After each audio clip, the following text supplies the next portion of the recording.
Hi, I'm Rick Janzen, and this is my fly tying channel. You know, more than 20 years ago when I started to fly fish for salmon off the beaches of Vancouver Island, a friend introduced me to the California Neil.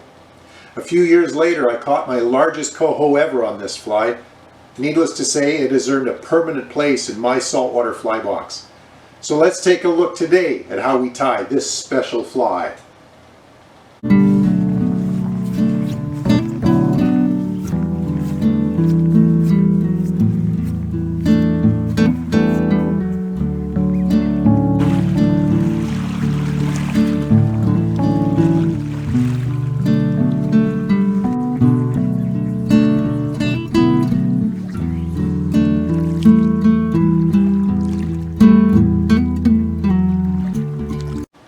Welcome to my fly bench.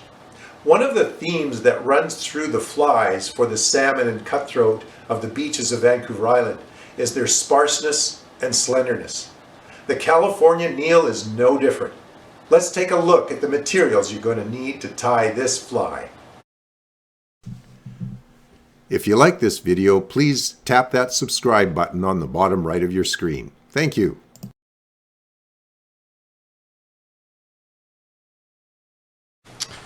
Into my vise I have a Tiemco number 8 2x long nickel plated hook. As with my other saltwater flies, I go with nickel plated or stainless steel to resist the effects of the salt water on the fly. To that I'm attaching my 8/0 fluorescent chartreuse thread. I've gone with chartreuse in keeping with the other colors on the fly. I just like things to be consistent that way. And so there we've attached it. Our first item to come in will be our tail. And for our tail, I'm using polar bear, chartreuse polar bear, and not too big a clump. Again, we're keeping with that theme of slender and sparse.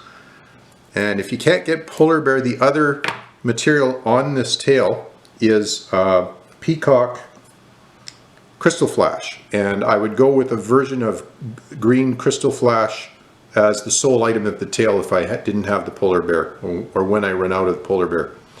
That time will come, I'm sure, as it's getting progressively more difficult to obtain. And so we're going to go with a nice sparse chartreuse polar bear tail. I'm going to use it as long as I've got it, and we'll secure that just opposite of where the barb would be, and we'll cut the tag ends of that off there and set those aside. And like I said, we're going with peacock crystal flash.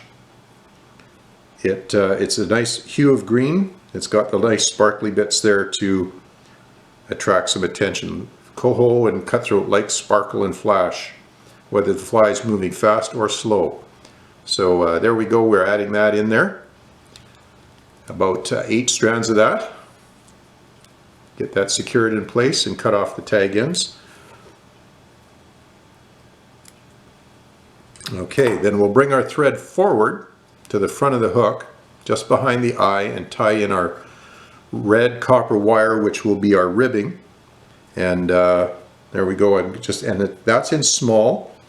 I like to keep things slender on these beach flies, so don't want a bulky wire, but it's an important reinforcement for this fly, and it also adds that bit of red coppery color to it, which I also think is important to coho flies and cutthroat flies for that matter. Just reassign my hook there, reorient it, get it more upright, and we'll get that copper wire tied back there toward the tail. Then we're adding our grizzly hackle. This is plain barred grizzly hackle, no dye to it. You could go with a green dyed one. I've never done it, never felt the need for it. And I don't go with my highest quality grizzly, as it's a wet fly. I want it to swim wet fly fashion. So I'm going with sort of a moderate, middle of the road quality feather. It's not super slender, and it's not the big webby ones that you get from hen saddles, but it's sort of in the middle range there. And we're going to tie that in. What I've done is I've stripped to the point where I want to tie in. I've stripped those fibers on the feather down to create a tie-in point there. And we're going to secure that into place with a couple of loose pinch wraps there. and we'll make sure that's secured in place before we cut off our tag end. And our final piece of body material is our edge bright in hot green. And again, this comes in sheets. So I use a method to cut this that I've outlined in my video on how to cut anti-static bag. I use the same method. You can cut this to any width you like then. You can taper it and cut it the way you like for the size of the flies you're making. Now I'm going to take the end of this and cut a taper on it for its tie-in point. I'm going to taper it further with my scissors just to make the tie-in point a little more slender, as you can see there.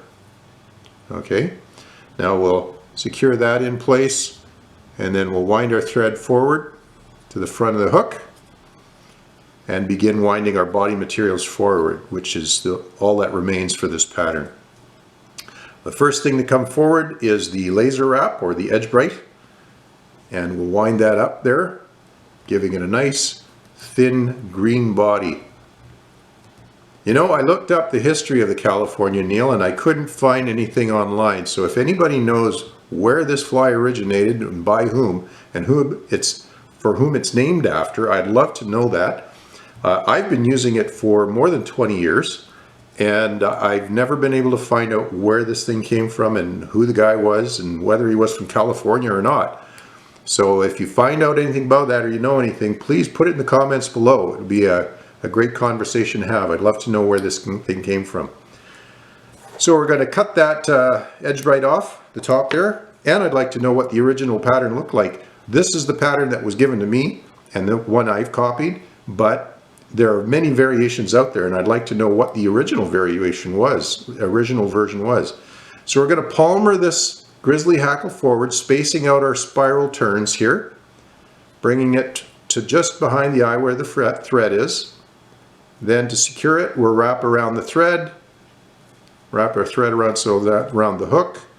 Repeat that process 2 more times, around the thread and then the thread over the hook. And we've given it a good secure wraps there in place. And our final item is our red copper wire. It's going to come forward now and we kind of dance it through that hackle. We're counter winding it the opposite direction. So I was winding the hackle fiber forward and I'm winding the red wire backward to cross it over to reinforce that hackle and the edge bright there. And you see it adds that nice spiral rib of that red copper that just highlights that green. And we give it a little wiggles to not trap too many of those hackle fibers that we so carefully placed in there.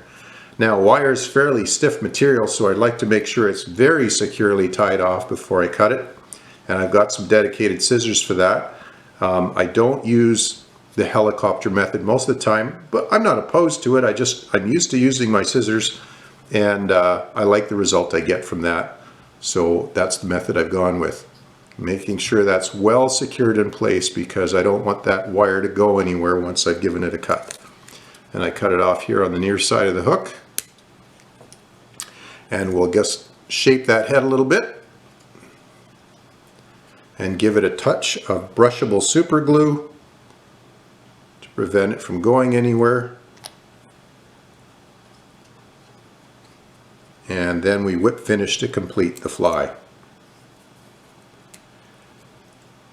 Any fly that catches your largest specimen of a species is going to earn a permanent place in your fly box, and thus it is with the California Neal for me. That fish went 18 pounds or more. We could only estimate it based on its length and girth and compared to other fish that we caught that day. It was not killed, it was released, as all wild fish here are on the BC coast. I'm sure you're going to enjoy this one, and the coho in your area are definitely going to be susceptible to this particular fly if you cast this out on an autumn day on the beaches where they're present. I'm wishing you tight lines, good luck, and thank you for watching. Please consider sharing this with a friend who might like this video as well. Thanks again.